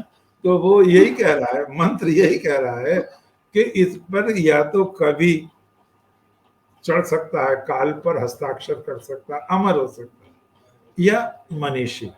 मनीषी कहते हैं जो मनन करता है, क्या लक्ष्य है। तो यहाँ पर बहनों स्नातक हैं, विद्वान हैं, राजा हैं, लेकिन व्रत नहीं है किसी के पास। श्री कृष्ण का स्थान इसीलिए ऊंचा है, उनके पास व्रत है। कुछ कुछ निम्न कोटि की बातों पर उतर आता है। मैं उपसंहार कर रहा हूं, अब कोई घबराए ना। पहले 2 पिक्चर आती थी, मैं हर बार देखता था उनको, हर बार। संपूर्ण रामायण बनी थी उन दिनों में, बहुत पसंद थी मुझको, और महाभारत बना था उन दिनों में। मैं हर बार देख, जितनी भी बार आया मर्दाबाद में।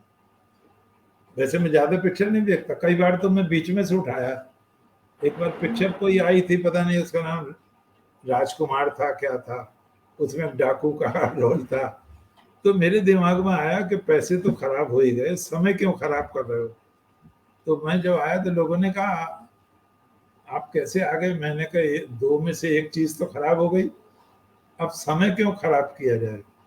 तो यहाँ ध्यान देने की चीज ये है कि हमारा जो समय है वो कहाँ डिवोट है, कहाँ समर्पित है।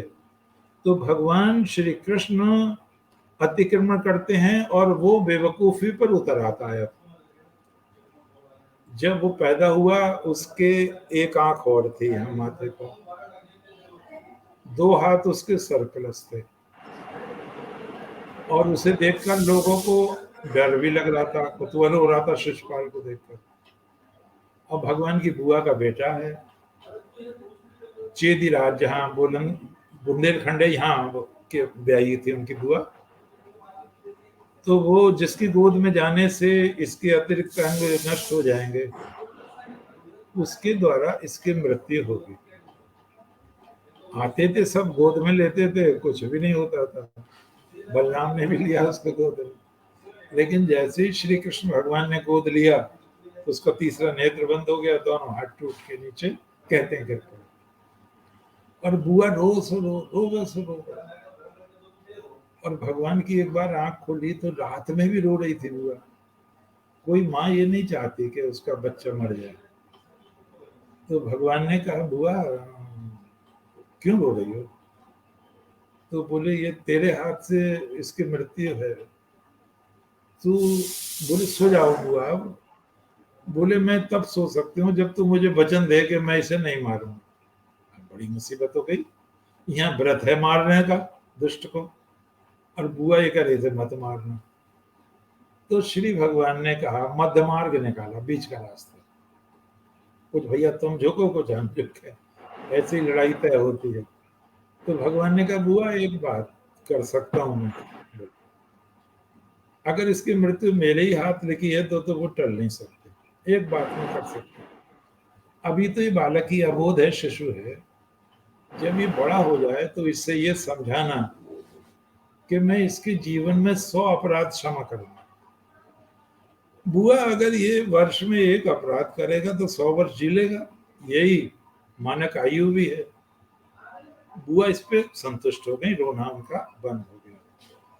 लोग बहनों गलती से ये समझते हैं कि 100 गाली उसने दी ये अपराध ना, ये नहीं, ये गलत समझते लोग। वो 99 अपराध करके प्रविष्ट हुआ है सभा में, 99। ये उसका 100वां अपराध आज है। भीष्म पितामह को नपुंसक कहा, पांडवों के प्रति अभद्र भाषा का प्रयोग किया, श्री कृष्ण को नपुंसक कहा, आदि आदि बहुत बातें कही इसने जो नहीं कहनी चाहिए थी।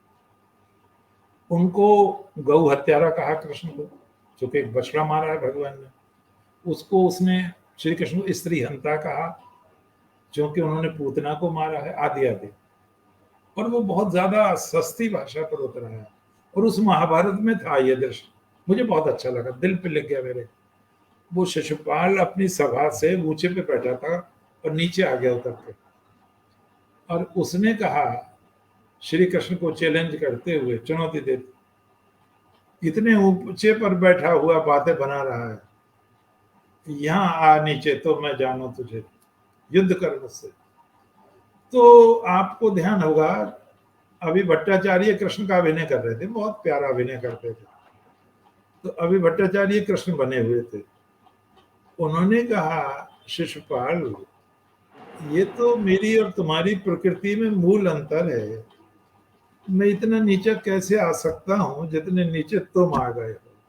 देखो शब्द वही हैं, अर्थ बदल गया। नीतीश भट्टाचार्य। जी, अभी भट्टाचार्य, अभी भट्टाचार्य। नीतीश भट्टाचार्य। अरे उससे नहीं कह रहा मैं, ये महाभारत अच्छा, सीरियल को नहीं कह रहा, ये तो नीतीश जी, भारद्वाज है। नीतीश भारद्वाज। भट्टाचार्य भारद्वाज, मैं उसे कह रहा हूँ। फिल्म बनी थी, दारा सिंह उसमें बने थे, ये भीम बने थे दारा सिंह उसमें, और प्रदीप अर्जुन बने थे, उसे कह रहा हूँ, इसे नहीं कह रहा। तो पुराना वाला, हाँ हाँ। हाँ, पुराने वाले अभी भट्टाचार्य उसमें कृष्ण थे। तो उन्होंने कहा मैं इतना नीचे कैसे आ सकता हूँ जितना नीचे तुम आ गए। फिर उसने कहा नाचने गाने वाले ग्वाले इतरा गया है इतना ऊंचा पद पाकर। तो श्री भगवान ने कहा, और आज ही छन्नूलाल मिश्र का लेख है उसमें, कल के हिंदुस्तान में, कि भगवान श्री कृष्ण ही प्रथम महापुरुष हैं जो ठुमरी को देवलोक से मर्त्यलोक में लाए हैं। और उसके 2 भाग दिखाए उन्होंने, और 2 भाग से फिर उसके 10 भाग हुए हैं। और बोले मैं भगवान कृष्ण की जन्माष्टमी पर 10 भाग गाता हूँ, और मैं भगवान को नमन करता हूँ। और मुरली में दिखाया उन्होंने, मैं तो संगीत जानता नहीं, मुरली में सभी राग हैं, सभी नाद हैं, उन्होंने कहा है। और ये अनाहत नाद है, वंशी ध्वनि उस का प्रतीक है जो हमेशा सृष्टि में गुंजारता रहता है, ओ ओ ओ। तो उन्होंने कहा श्री कृष्ण ने शिशुपाल, नृत्य, संगीत, ये दिव्य कलाएं हैं, देवताओं की कलाएं हैं, और पशु प्रवृत्ति के मनुष्य इससे वंचित ही रखे गए। कहा भी गया है जिसमें ये सब चीजें नहीं है वो मनुष्य पशु के समान है। तो अब उसमें मैंने कहा देखो कितने बढ़िया संवाद हैं। तो भगवान श्री कृष्ण खड़े हुए और उन्होंने कहा, सबको संबोधित करके, सबको प्रणाम करके, बड़ों को, आप लोग, उन्होंने कहा आप लोग मेरी बात ध्यान से सुने। भगवान ने कहा ये है तो मेरी बुआ का पुत्र, और हमने इसका कभी कुछ बिगाड़ा नहीं है, फिर भी इसने हमारे साथ बहुत अनुचित कार्य किए हैं। एक बार इसने मेरे पिता के अश्वमेध का घोड़ा चुरा लिया था, एक बार इसने बबरू की पत्नी के साथ अश्लीलता की थी, एक बार अपनी ममेरी बहन विशाला के साथ इसने अनधिकार चेष्टा की थी, एक बार इसने द्वारका में आग लगा दी थी, एक बार इसने उग्रसेन के सेवकों को मार पीट के भगा दिया था, आदि आदि। आज वो 100 अपराध पूरे हो गए हैं। बुआ को दिए गए वचन से मैं मुक्त हो गया हूँ और श्री भगवान ने चक्र सुदर्शन का आह्वान किया, उसका सर कट गया। मैं अंतिम समय में एक चीज के साथ और समापन करूं, फिर हम कल से बहुत बड़े बड़े लोगों में आएंगे। भीष्म पितामह पर चलेंगे, द्रोणाचार्य पर चलेंगे, गांडीव क्या है उस पर चलेंगे, पृथ्ना क्या है, चमू क्या है, अनिकनी क्या है, रथी क्या है, मारुति क्या है, अतिरथी क्या है। हम बहुत प्रवेश करेंगे एनसाइक्लोपीडिया में, दिखाएंगे आपको। तो मैं आज वो भी कवर करना चाहता हूँ 2 मिनट में। भगवान श्री कृष्ण जब युद्ध अनिवार्य हो जाता है, आते हैं, बहुत अच्छा भाषण देते हैं। रास्ते में ऋषि मुनि मिल जाते हैं, बोले हम तो आपका भाषण सुनने आए हैं। भगवान ने कहा आइए आप। तो पहले ऋषि मुनियों को बैठाला है भगवान ने, तब बोलना प्रारंभ किया है। वो दुर्योधन का भोजन नहीं किया उन्होंने। और जरा ध्यान रखें मेरी बात, भीष्म पितामह का भी नहीं किया, द्रोणाचार्य का भी नहीं किया, कृपाचार्य का भी नहीं किया, वाली का भी नहीं किया।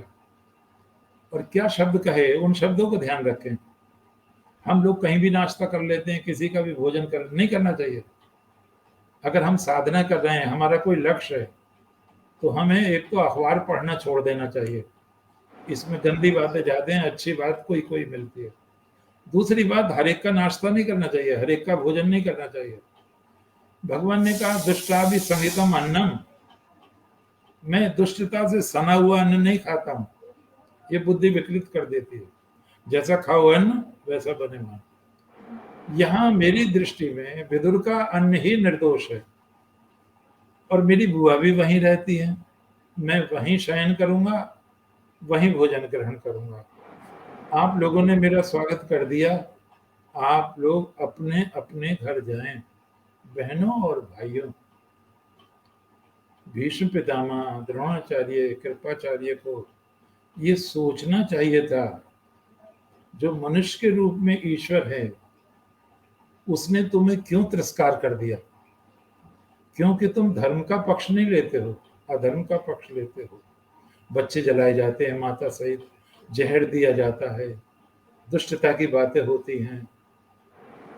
तुम्हारी दौरानी, गांधारी की तो दौरानी है तुम थी, इतना बड़ा राजमहल में, और वो दूसरे के घर पे टुकड़े खा रही है। ये सब चीजें हैं जो आपको कृष्ण चरित्र में ढूंढनी है। और उन्होंने सोते समय ये कहा, इन शब्दों को बहुत प्यार से समझें, ये सदा अमर रहेंगे शब्द।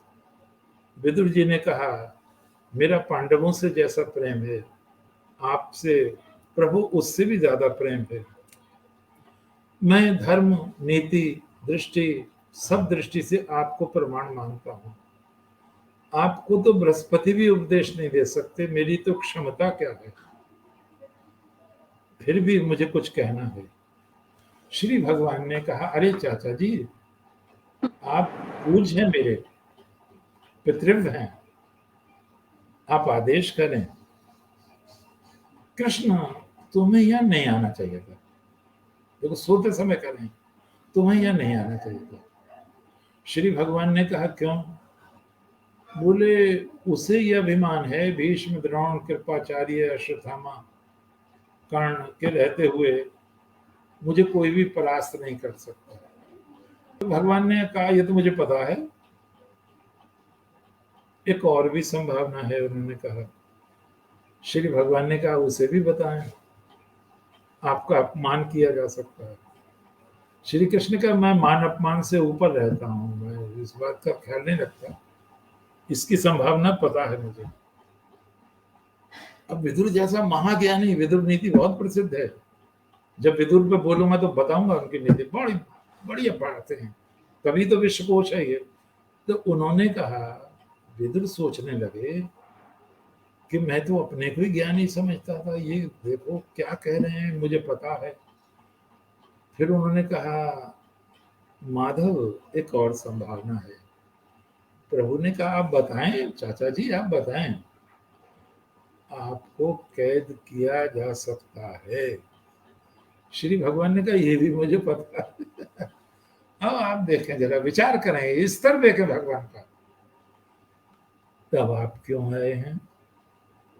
तो श्री भगवान ने कहा, ये स्त्रियों से, पुरुषों से, बच्चों से, पशुओं से, पक्षियों से, गौओं से भरी हुई पृथ्वी, ये हरा भरा भारत, ये महान संस्कृति, आगे आने वाली संतति ये न कहे कि शक्ति और सामर्थ्य रहते हुए हमारे पूर्वज कृष्ण ने धोखा दिया इतिहास को।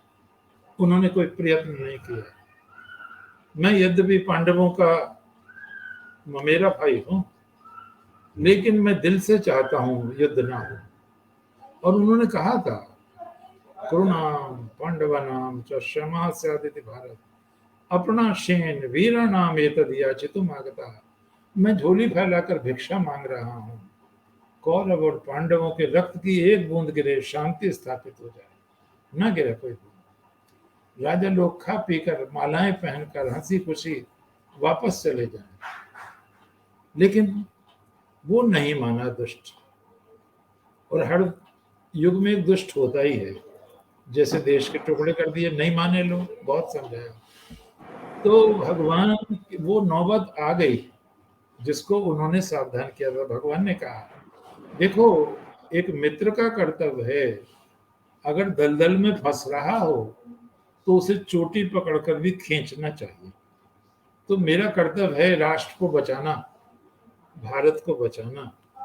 और चाचा जी, आप ये बात तो जानते ही होंगे, दुर्योधन किस खेत की मूली है, सारा संसार भी मुझे नहीं पकड़ सकता। बोले, हाँ मैं इस बात को जानता हूं। तो अब आप सो जाइए निश्चिंत होकर। श्री भगवान, अब सभा होती है, सारी बात होती है, अंत तो गत्वा मैं उसी मोड़ पर आके समाप्त करता हूं। वही स्थिति आ जाती है।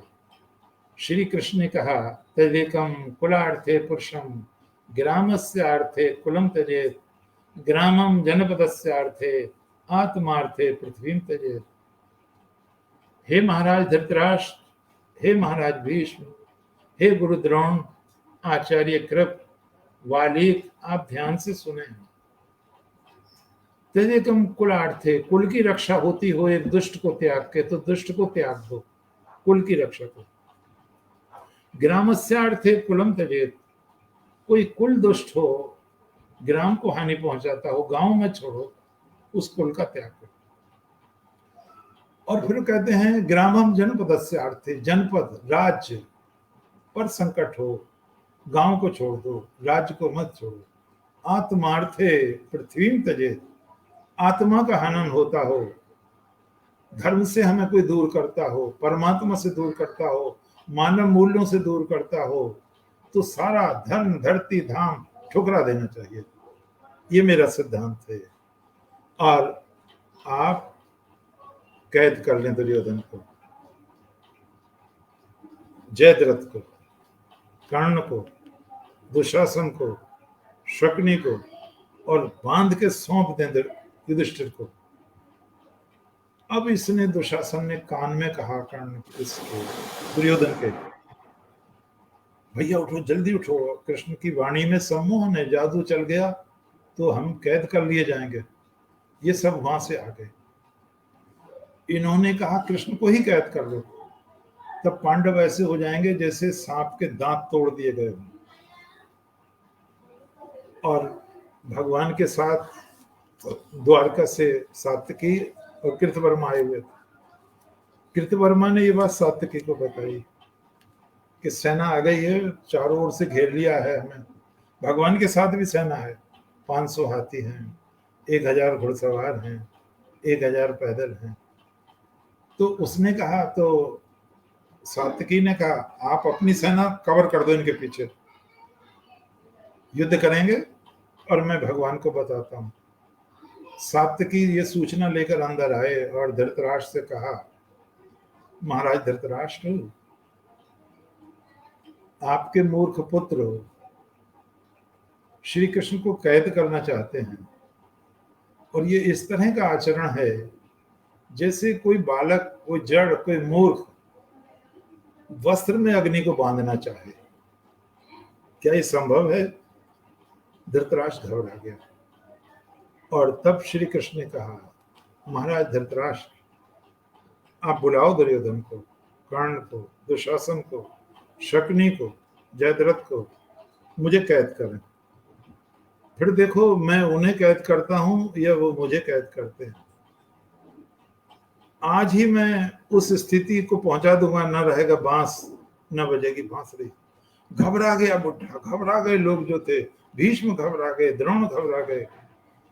लेकिन तब उन्हें सांस वापस आई। भगवान ने कहा, लेकिन मैं ऐसा करूंगा नहीं, क्योंकि मैं दूत के रूप में आया हूं, दूत को यह अधिकार नहीं है। और तब भगवान श्री कृष्ण ने स्मिता जी को वो कविता मैं समर्पित करता हूं, और कवियों के बीच में बोल रहा हूं तो मुझे वो स्वयं भी पसंद है। भगवान आए हैं और वर्णन करते हैं दिनकर जी। दिनकर जी कहते हैं, पूर्ण हुआ अज्ञातवास, पांडव लौटे वन से साहस, पावक में कनक सदृश तप कर, वीरत्व लिए कुछ और प्रखर, सौभाग्य न सब दिन सोता है, देखें आगे क्या होता है। मैत्री की राह बताने को, भीषण विध्वंस बचाने को, दुर्योधन को समझाने को, भगवान हस्तिनापुर आए, पांडव का संदेशा लाए। दो न्याय अगर तो आधा दो, पर इसमें भी यदि बाधा हो तो दे दो केवल 5 ग्राम, रखो अपनी धरती तमाम, हम वही खुशी से खाएंगे, परिजन पर असी न उठाएंगे। पर दुर्योधन वो भी दे न सका, आशीष समाज की ले न सका, उल्टा हरि को बांधने चला, जो था साध साधने चला। जब नाश मनुज पर छाता है, पहले विवेक मर जाता है। हरि ने भीषण हुंकार किया, अपना स्वरूप विस्तार किया, ढगमग ढगमग दिग्गज डोले, भगवान कुपित होकर बोले, जंजीर बढ़ाकर साथ मुझे, हाँ हाँ हाँ दुर्योधन बांध मुझे। ये देख गगन मुझ में लय है, ये देख पवन मुझ में लय है, मुझ में विलीन झंकार सकल, मुझ में लय है संसार सकल। अमृत फूलता है मुझ में, संहार झूलता है मुझ में, उदयाचल मेरा दीप्त भाल, भूमंडल बख्श सर्व विशाल। मुझ पर दिबंध को घेरे हैं, मैं नाथ मेरु पग मेरे हैं, दिखते जो ग्रह नक्षत्र निकल, सब हैं मेरे मुख के अंदर। भूलो कतल पाताल देख, गत और अनगत काल देख, ये देख जगत का आदि सृजन, ये देख महाभारत का रण। लाशों से पटी हुई भू है, पहचान कहाँ इसमें तू है।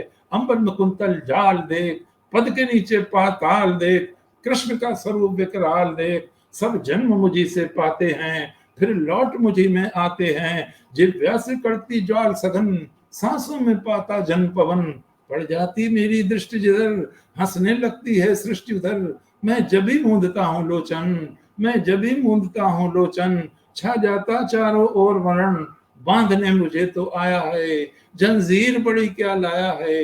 यदि मुझे बांधना चाहे मन, पहले तो बांध अनंत गगन। सोने को साध न सकता है, वो मुझे बांध कर सकता है। हित वचन नहीं तूने माना, मैत्री का मूल्य न पहचाना, तो ले मैं भी अब जाता हूँ, अंतिम संकल्प सुनाता हूँ। याचना नहीं अब रण होगा, याचना नहीं अब रण होगा, जीवन जय की मरण होगा। टकराएंगे नक्षत्र निकल, बरसेगी भू पर अग्नि प्रखर। फण शेष नाग का डोलेगा, विकराल काल मुंह खोलेगा। दुर्योधन रण ऐसा होगा, फिर कभी नहीं जैसा होगा। भाई पर भाई टूटेंगे, विषबाण बूंद से छूटेंगे। वायर श्रृगाल सुख लूटेंगे, सौभाग्य मनुज के फूटेंगे। आखिर तू भूषाई होगा, हिंसा का पर्दाई होगा। थी सभा सन्न सब लोग डरे, चुप थे या बेहोश पड़े। केवल 2 नर नाघाते थे, धृतराष्ट्र विदुर सुख पाते थे। कर जोड़ खड़े प्रमुदित निर्भय, पुकार थे जय जय। करके रण गर्जन घोर चले, करके रण गर्जन घोर चले। भगवान सभा को छोड़ चले। जय हिंद, जय भारत, जय कृष्ण, जय जन्माष्टमी पर जय हो। धन्यवाद सबको। अद्भुत अद्भुत। और आज आपकी वाणी के इस पावन गंगा में हमने नहा करके जन्माष्टमी को पूर्णता मना लिया। अद्भुत अद्भुत अद्भुत। आपका ज्ञान, आपके स्मरण शक्ति और आपका ये वाचन शैली सब कुछ अद्भुत है। और बस क्या कहूँ मैं गुरुजी, आज आपके साथ यहाँ पे हमने जन्माष्टमी मनाई और मैं हतप्रभ हूँ आपकी बातों को सुन करके, आपके इस कौशल को देख करके। जिसने भी आपको जाना, सुना, समझा, वो आश्चर्यचकित है कि कैसे ऐसा संभव है। हमारे साथ यहाँ पे उपस्थित रहे रजत कृष्ण त्रिपाठी जी, राजकुमार सेवक जी, एकता उपाध्याय जी, अजीत कुमार श्रीवास्तव जी, अस्मित बिन्नी जी, और साथ में रही अर्चना यादव जी, और नीतीश कुमार सिंह जी, राकेश कुमार जी, और अमोद श्रीवास्तव जी, सौरभ पांडे जी, साथ में प्रमोद श्रीवास्तव जी रहे, भानु प्रकाश श्रीवास्तव जी रहे, धराधाम से उपस्थित रहे सभी लोग।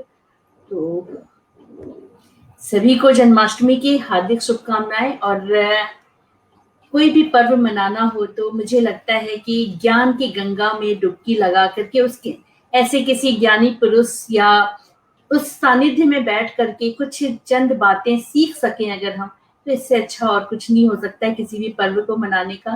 तो मेरा ये एक तरीका है। और आज आपके साथ बैठ करके बहुत ही एकदम आनंद में, बल्कि मुझे तो वो पूरा दृश्य सामने दिखने भी लग गया। तो गुरुजी बहुत बहुत धन्यवाद आपको। और मैं वाकई आप शोध के विषय हैं। मैं क्या कहूँ। आगामी भाषण भीष्म पितामह पर जी रहेगा। जी बिल्कुल बिल्कुल। चलिए, सभी को जन्माष्टमी की पुनः हार्दिक शुभकामनाएं। सभी लोग अपना ख्याल रखिए और धूमधाम से अपने घर में। कोई प्रश्न तो नहीं बहना किसी का? जी जी, कोई प्रश्न नहीं है। सभी एकदम भाव विभोर होकर के सुन रहे थे मेरी तरह ही। आज सब कुछ अनुपम, अद्वितीय और अद्भुत रहा, ऐसा राजकुमार सेवक जी कह रहे हैं। मेरा सबको प्रणाम कर। सभी को प्रणाम। सभी लोग बस अपने परिवार के साथ में, अपनों के साथ में आप खुश रहिए हमारा साथ। अच्छा, एक सूचना है, मैं आप लोगों को बता दूं कि 12 सितंबर शाम को 5 बजे, रविवार का दिन है, हम एक सम्मान समारोह का आयोजन करने जा रहे हैं। और तब तक किसी भी विशेष आयोजन तब तक के लिए स्थगित रहेंगे। बस अपना साथ निभाते रहिए। और अगर कुछ अधिक सूचना, कुछ जानकारी चाहिए हो तो आप मुझे कॉल कर सकते हैं, आप मुझे मैसेज कर सकते हैं। नंबर, ईमेल आईडी सब कुछ उपलब्ध है आपको इसी पटल पे। तो फिर मिलते हैं। नमस्कार, जय हिंद, जय भारत, जय श्री कृष्ण।